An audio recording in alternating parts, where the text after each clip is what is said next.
நண்பகல் 12 மணிக்கு திமுக மாவட்ட செயலாளர்களுடன் முதலமைச்சர் மு.க.ஸ்டாலின் காணொலி காட்சி மூலமாக ஆலோசனை நடத்த இருக்கிறார். கூடுதல் விவரங்களை எமது செய்தியாளர் ரமேஷ் வழங்கிட கேட்கலாம். ரமேஷ், முழு விவரங்களை பதிவு பண்ணுங்க. திமுக எம்பிக்கள் ஆலோசனை கூட்டத்தை தொடர்ந்து நண்பகல் 12 மணிக்கு திமுக மாவட்ட செயலாளர்களுடனும் ஆலோசனை நடத்துகிறார் திமுக தலைவரும் முதலமைச்சருமான மு.க.ஸ்டாலின். தொகுதி மறுவரையறை விவகாரத்தை திமுக கையில் எடுத்திருக்கிறாங்க.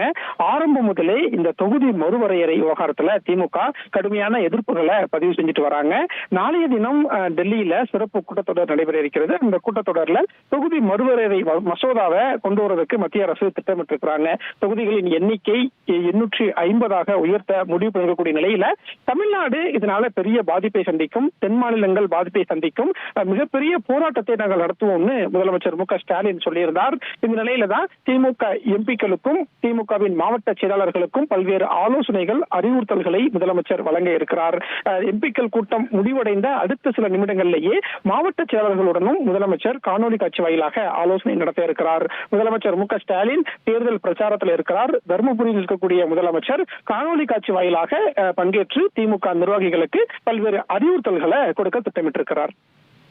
விவரங்களுக்கு நன்றி ரமேஷ். திமுக எம்பிகளுடன் ஆலோசனை மேற்கொண்டு வரும் நிலையில் எம்பிக்கள் ஆலோசனை கூட்டத்திற்கு பிறகு மாவட்ட செயலாளர்களுடன் முதலமைச்சர் மு.க.ஸ்டாலின் ஆலோசனை மேற்கொள்ள இருப்பதாக தகவல் வெளியாகியுள்ளது. முக்கிய செய்தியாக பார்த்தோம்.